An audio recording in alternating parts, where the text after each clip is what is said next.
시청자 여러분 안녕하십니까? 조재입니다. 안녕하십니까? 임소입니다. 고물가 부담 속 고금리까지 이어지면서 금융회사 3곳 이상에서 대출을 받은 다중채무자 수가 450만 명을 돌파했습니다. 다중채무자 118만 명은 소득의 70% 이상을 빚 변제에 쓰고 있어 한계 차주 증가가 소비 침체로 이어질 수 있다는 우려의 목소리도 나오고 있습니다.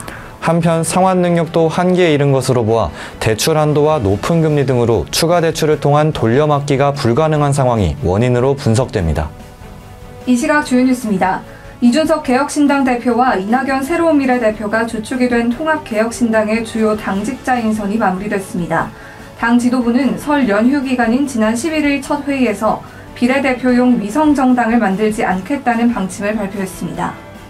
개혁신당을 중심으로 제3지대 세력이 합당한 가운데 성일종 국민의힘 의원은 이준석 대표가 정치적 자산을 잃어버린 일이라고 지적했습니다.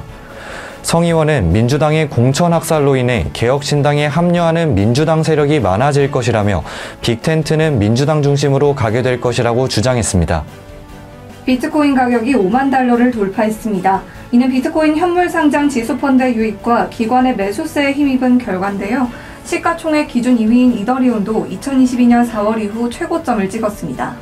김두관 더불어민주당 의원은 조국 전 법무부 장관의 신당 창당과 4월 총선 출마 예고에 민주 진보 진영의 총선 승리에 기여할까에 대한 의문이 있다며 우려를 표했습니다. 김 의원은 이번 총선에서 중도층의 표를 많이 획득해야 승리할 수 있다며 그런 점에서 조 전 장관의 출마 선언이 염려된다고 밝혔습니다. 세제당국이 부영그룹의 출산 장려금 1억 원을 놓고 내부 검토에 들어간 것으로 전해졌습니다. 저출산 해소에 기업이 자발적으로 나섰다는 공익적 취지를 살리며 세법에 어긋나지 않는 지원이 가능한지 판단할 것으로 보입니다. 박민수 보건복지부 2차관이 전공의 단체의 임시총회와 관련해 집단행동 표명이 없어서 다행이라며 환자 곁을 지키는 결단을 내려달라고 강조했습니다. 박 차관은 병원의 근무 여건을 개선해 지속 가능한 일터로 만들 수 있도록 의료개혁에 박차를 가하겠다며 전공의들은 환자 곁을 지켜주는 결단을 내려주길 당부한다고 덧붙였습니다. 인체 장기를 이식하기 위해 유전자를 조작한 돼지가 일본에서 처음 탄생했습니다.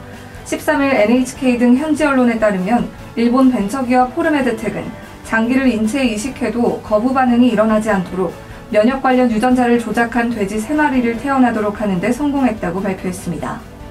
올해부터 학군 사관 후보생 ROTC 선발 시 이뤄지는 필기시험이 대학 성적으로 대체됩니다.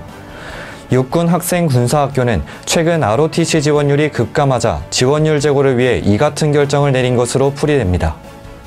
우린 살아가는 동안 참 많은 인연을 맺고 살아갑니다. 그러나 누구를 만나느냐에 따라 우리의 운명은 달라지곤 하는데요. 아무렇게나 굴러다니는 구슬이라도 가슴으로 품으면 보석이 되고 흔한 물 한 잔도 마음으로 마시면 보약이 됩니다. 소중한 가족들과 즐거운 연휴 되셨을까요?